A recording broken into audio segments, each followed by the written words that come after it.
नमस्कार साथियों, रशिया में चुनाव हो चुके हैं। चुनावों का रिजल्ट भी आ चुका है। रिजल्ट में ये आया कि रशिया के दोबारा से राष्ट्रपति पुतिन ही बनेंगे और ये छोटे-मोटे आंकड़े से नहीं बने। 88% वोट इन्हें मिले हैं जब ये रशिया के राष्ट्रपति बने हैं। पर इसमें समस्या ये खड़ी हो जाती है कि इसमें जो रशिया के राष्ट्रपति बने हैं पुतिन, वह आधी दुनिया मान रही है कि ये राष्ट्रपति बन चुके हैं और आधी दुनिया ये मान रही है कि ये राष्ट्रपति नहीं बने, ये गलत तरीके से चुनाव हुआ है। तो दुनिया इस रशिया के राष्ट्रपति को लेकर दो पक्षों में बटी हुई है। एक पक्ष तो मान रहा है कि चुनाव गलत तरीके से हुए, हम नहीं मानेंगे राष्ट्रपति बना है जो, और एक पक्ष मान रहा है कि हमें कोई दिक्कत नहीं है, चुनाव हुए हैं और राष्ट्रपति बन गया। अब जो नहीं मानने वाला पक्ष है ना, उस पक्ष में आते हैं अमेरिका आता, जर्मन आता, ब्रिटेन आता, यूक्रेन आता, जैसे यूरोपियन यूनियन के कुछ आते हैं, अमेरिका आते हैं। आप रशिया के खिलाफ देश बोलते हैं ना, वह तो नहीं मान रहे रशिया को, भाई ये गलत तरीके से हुआ चुनाव, तो हम तो नहीं मानेंगे। और मानने वाले देश है भारत है, चाइना, बड़े-बड़े देश है और भी कई देश है जैसे बेलारूस हो गया, तो वह मान रहे हैं कि कोई दिक्कत नहीं है। और भारत के प्रधानमंत्री नरेंद्र मोदी ने अब ट्वीट करके बताया, गुरु गुरु शुभकामनाएं दी है उन्हें, रशिया के राष्ट्रपति को, और बोला है कि हम आने वाले दिनों में कई फील्डों में साथ मिलकर काम करेंगे, आयात निर्यात को बढ़ाएंगे। सेम चीज चाइना ने बोली है, चाइना ने भी बधाई दी है। तो न मानने वाले तो कुछ नहीं बोल रहे, न बधाई दे रहे हैं, और मानने वाले बोल रहे हैं। अब देखो, न मानने का कारण क्या हो सकता है? जो ये अमेरिका, जर्मन, ब्रिटेन है, कहीं जो पक्ष है न मानने का, उसका कारण यही है कि उनका कहना है कि जो चुनाव हुए हैं ना रशिया में, वह गलत तरीके से हुए, इसमें काफी करप्शन है, लोगों के ऊपर दबाव डाला गया है कि आप जबरदस्ती पुतिन को वोट करें, जबकि जनता का, जो रशिया की जनता है ना, उनका कतई मन नहीं था कि जो पुतिन को वोट दे, क्योंकि ये तानाशाह तरीके से शासन करता है। तो रशिया की जनता पर दबाव भटका गया है और उसके कारण ये चुनाव हुए हैं और फिर जबरदस्ती रशिया में पुतिन को वोट दिया गया। तो ये कारण है कि ये दबाव नहीं भटका जाना चाहिए। लोकतंत्र में जनता की जो राय है, जो उनका चाहते हैं, जिस भी पक्ष को या कैंडिडेट को, उसको उनके मन के हिसाब से वोट देना चाहिए, उन पर दबाव नहीं डालना चाहिए। और ये बोल रहे हैं कि इन पर दबाव डाला गया।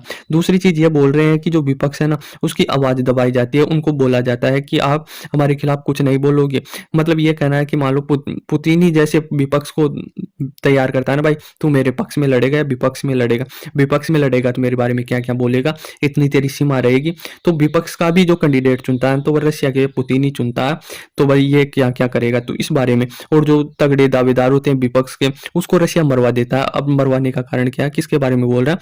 जो एलेक्सी नवेली है ना, वो विपक्ष का नेता था अभी रशिया में, और वह जेल में मारा गया। तो इनका न मानने का कारण है कि ये पुतिन है ना, इसका विपक्ष का था और इसको लग रहा था कि अपने खिलाफ ये वो कर सकता, सरकार चेंज कर सकता। उससे पहले ही पुतिन इस एलेक्सी है ना नवेली, उसको मरवा देता है। तो कहीं ना कहीं ये भी है कि विपक्ष के लोगों को, जो भी इसके मजबूत दिखते हैं, पुतिन के खिलाफ हो सकते हैं, उनको ये मरवा देता। अब ये पता नहीं कि पुतिन ने मरवाया है कि किसी कारणवश वो मरा है, पर लोगों का, इस विपक्ष का आरोप यही लगा रहा है, भाई ये पुतिन ने मरवाया।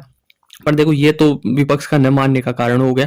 अब मान रहे जो तो बधाई दे रहे हैं, भारत के प्रधानमंत्री ने भी दिया और चाइना ने भी दिया, उन्हें कोई मतलब नहीं है, भाई बन गया तो चलो ठीक है, हम एक्सेप्ट करते हैं, हमारी कंट्री ने पुतिन को राष्ट्रपति मान लिया और हम आने वाले दिनों में कई फील्डों में मिलकर काम करेंगे, आयात निर्यात बढ़ाएंगे, ज्यादा जमीलों में फंसा ही नहीं कि हम नहीं मानेंगे, एक मानेंगे, क्योंकि रशिया के पुतिन भी जानते थे कि ये कहीं ना कहीं लोग हमें मानेंगे नहीं और इनसे फर्क भी नहीं पड़ता इतना।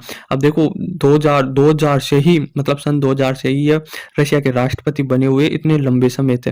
अब इतने लंबे समय तक एक पर्सन तो खड़ा हो जाता है कि कोई भी देश का राष्ट्रपति इतने लंबे समय तक खड़ा रहेगा ना, तो कहीं ना कहीं जनता उससे परेशान तो हो ही जाती है। कोई बहुत सारी समस्या आती है एक देश में, तो कहीं ना कहीं परेशान हो जाती है जनता उससे।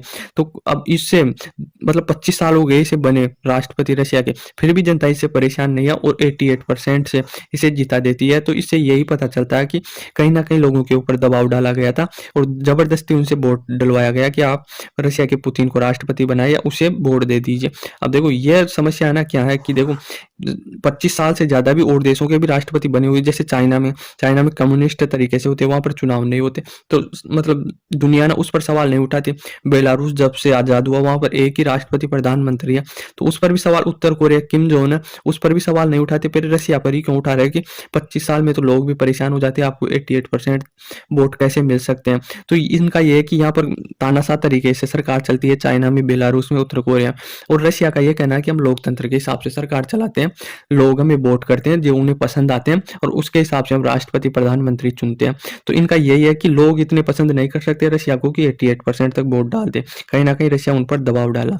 अब देखो, तानाशाह हो चाहे लोकतंत्र के हिसाब से हो, अब रशिया में चुनाव हुए हैं और वोट डले हैं, उसके हिसाब से पुतिन वोट जीत गया, उसको एक्सेप्ट करना चाहिए। और भारत तो यही बोल रहा है कि हमें मिलकर व्यापार करना है, फालतू का ज्ञान हमें किसी और देश पे दे लेंगे, रशिया को छोड़ देते हैं। रशिया मान लिया कि कौन बना, रशिया का पुतिन बना, और कहीं न कहीं लोगों को पता भी था कि यही बन के आने वाले हैं चुनावों में। तो आई होप आपको समझ में आया होगा। धन्यवाद।